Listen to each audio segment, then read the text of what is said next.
Na kągi, sveiki visi. Panašu, kad matyta vieta. Raudonas pašaras, daug gyvų. Tai reiškia, kad bandysim pagauti žiobrį. Viską jau pasidaręs, užsimaišęs, susiradęs vietą, pasišėriau.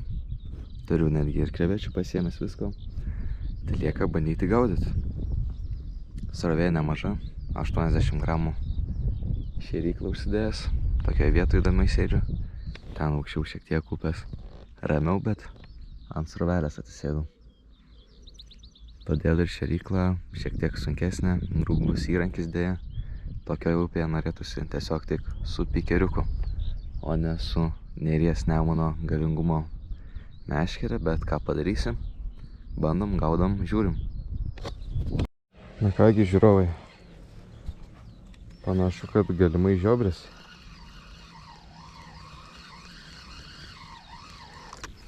Nesu tikras, bet kibimas buvo geras. Sutraukėsi sunkiai pavadėlis, tik tai dabar net nepamenu, 0,12 arba 0,1. Gerai spaudžia, eiktų savo. Fidergamas ir meškerė atidirbinėja, bet žuvis tikrai gera. Gerai spaudžia, baisu traukti. Pavadėlis labai plonas, vos ne kaip lauko kokio dydžio. Labai graži žuvis, žinokit. Labai graži žuvis, nesinori tempt. Ai, prisikviečiau. Vėliau papasakosiu, kaip jį pavyko prisikviest. Pusę dienos įkviečiaus. Eik tu savo. Neturiu žodžių. Kokia stipri žuvis, eik tu savo.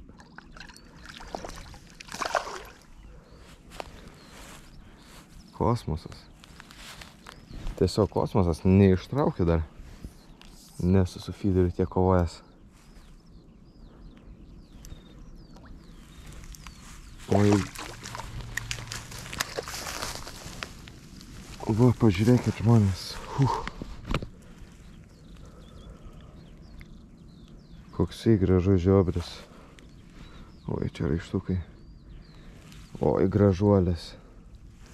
Na kągi, atkabinam ir jum parodysim, kaip tokį grožį pagavom. Taigi, ką šiandien aš padariau, kad dar, kai niekas nepagauna žiobrių šitose apylinkėse, man tai pavyko. Kol kas tik vienas, bet manau, galbūt dar koks vienas kitas praeivis užsuks pas mane. Taigi, žiobrinis marmaks pašaras, tada aišku, pilna gyvų masalų, aišku, čia paprasta dėžutė, bet vis tiek svarbu gyvi masalai, raudoni dzikai taip pat. Netgi pasiėmęs esu, krevetės. Tai va, daug gyvo dziko. Ten yra ir skandinto, ir aš susimaišiau viską kartu, bet ir skandinto ir gyvo tiesiog įmečiau į pašarą. Tada daug buvo karpoma, tikrai nemažai. Ir aišku, dar karpiau krevetę, kokias 2-3 sukarpiau iš viso. Na, čia panašu kažkoks kuojos arba aukštas kibimas, tikrai ne žiobrio. Ta gali bet kas atskirti. Taigi, vat, kokią sistemėlę naudoju, tai prie to pačio galiu ir paaiškinti. Inlinas su tokiu gumite, karaliukus šiaip reikėtų naudoti, bet neturėjau. Tada Fidergamas. Bet irgi čia tokia mazgelis yra paprastas ir pritvirtinam pavadėlį. Net nereikia jokios kelputės, mažiau mazgų, mažiau pinasi, viskas žymiai tvirčiau ir tikrai nei karto nenutrūko per tą vietą, nebent per pavadėlio vidurį arba tiesiog, bet niekada ne nuo šito mazgo. Tai va, tikrai viskas paprasta. Dabar kokiagi kombinaciją čia aš naudoju. Pagrinde veikia, nežinau, maišyti paprasčiausiai reikia su, vat, dabar nuvalgyta, bet vat, raudona, balta, balta, raudona, taip toliau. Ir tiek. Trumpa pertraukėlė nuo praeito įrašo. Ką tik filmavau, kelias minutės tik praėjo. Ir kągi. Panašu dar vienas žiobris. Jo, panašu, kad žiobris. Ir vėl. Ar tikrai žiobris? Kibimas tai toks buvo nežiobriškas. Na taip, žiobris. Dar vienas. Nu smagu. Tikrai jau skaitau pavykusią žūklę. Tai, aišku, kaip esu protingas žmogus. Be graibšto žvejoju. Tai paprasčiausiai neradau.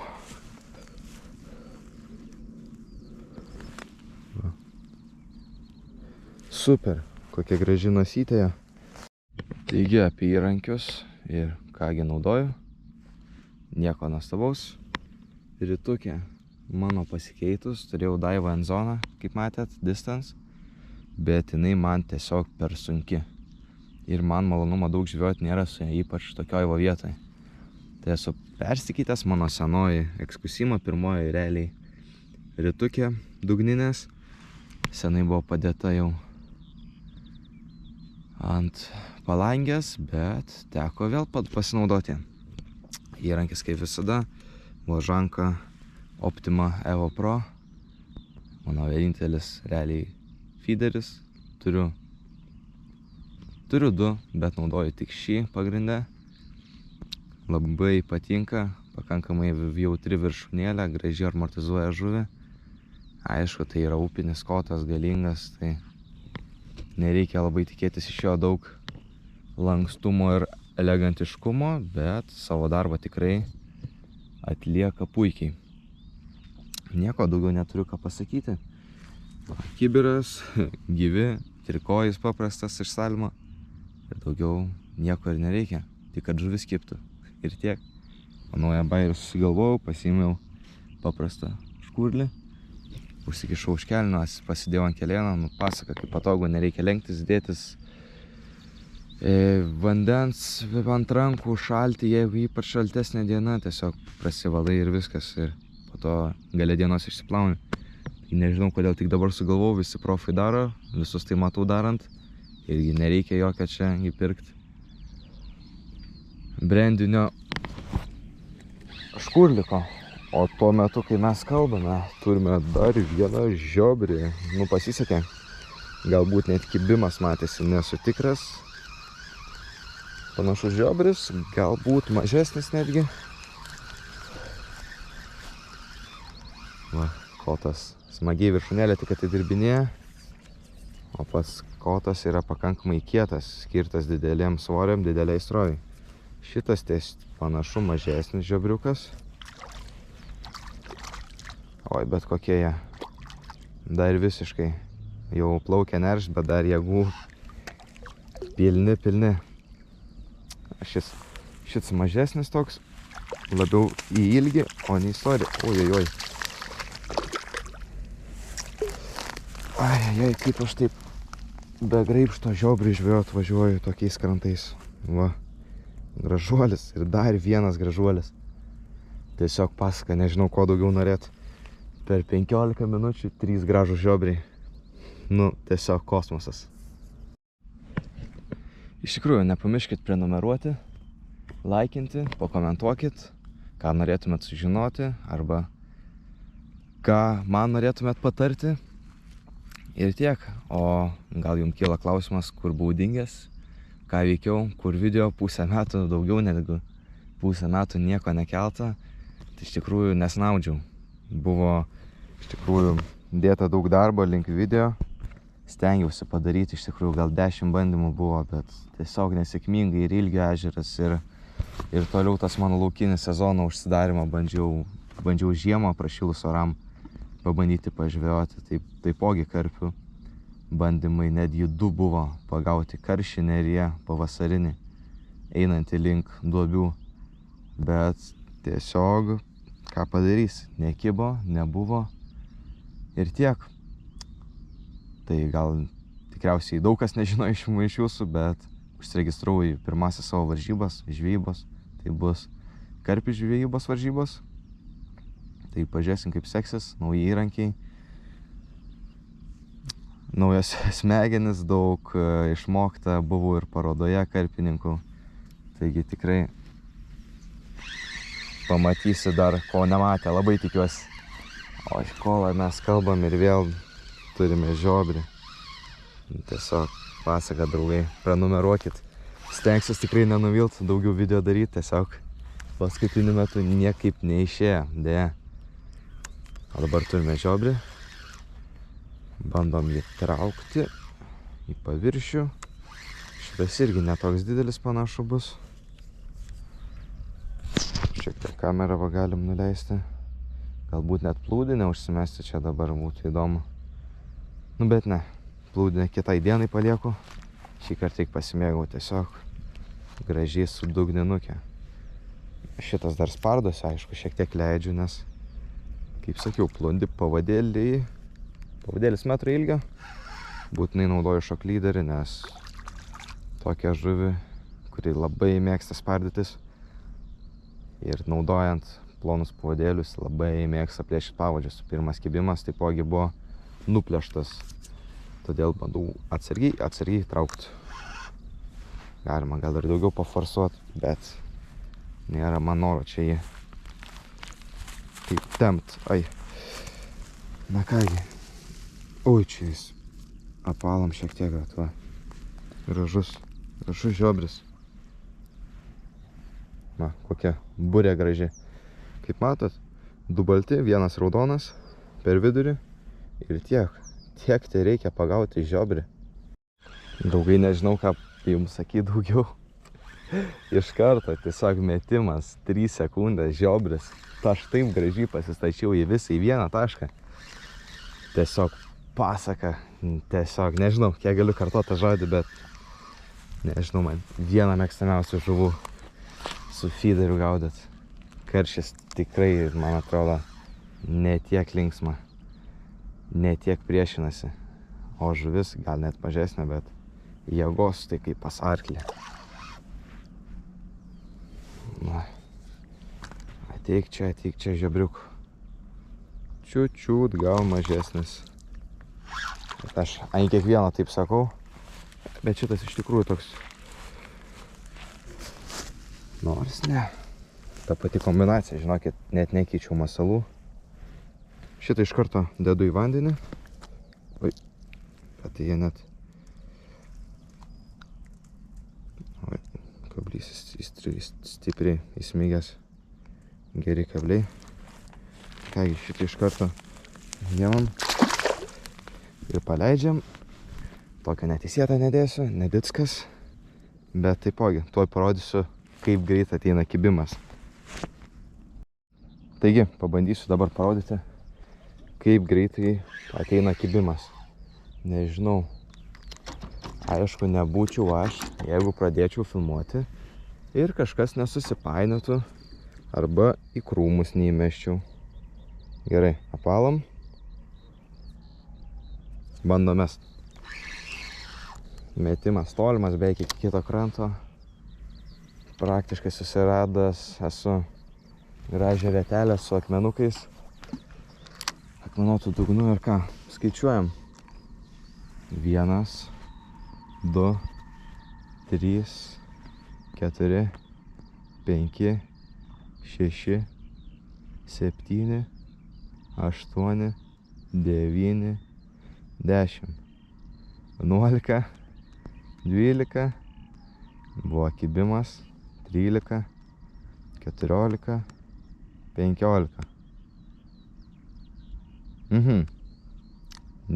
Nepavyko. Va, panašu, toj bus kibimas. Op. Apie pusę minutės. Ne, 25 sekundės. Atrodė juokingai, bet šitas dar galingiau iš tikrųjų spardosi. Arba bus didesnis, arba su didžiuliu charakteriu. Matot, kaip meškerė gražiai atidirbinėja. smūgius. Aišku, vat kieta meškerė pagrindė reikia. Į kliuvinį buvo įėjęs kažkokį. Na ką, ateik pas mane, parodyk, kas tu toks. Tiek jėgos. Tikrai jau smūgį tikrai stipresnė negu pas karšį. Jeigu jau taip imt. Ir dar feedergamą susipynęs matau. Čia reiks labai atsargiai traukti. Feedergamas susipynęs reiškia, nėra kam amortizuoti. Ovalas pagrindinis pintukas. Ir storas. Ir visiškai neamortizuoja nieko. Nieko, žinokit, negaliu ištraukti nieko padaryti. Labai stipri žuvis. Čia atrodo, kad su ja žaidžiu, bet jie baisu pavadėlį suplėšyt ir žuvi žiauriai stipri. Didelis žiobis, tiesiog reikia iškelti paviršių ir pasiimti ir viskas. O, aš jam duodu per daug lakstyt ir neišeina niekaip kitaip, jis tiesiog nepasiduoda. Bet tai pažiūrėkit šitas koks gražus.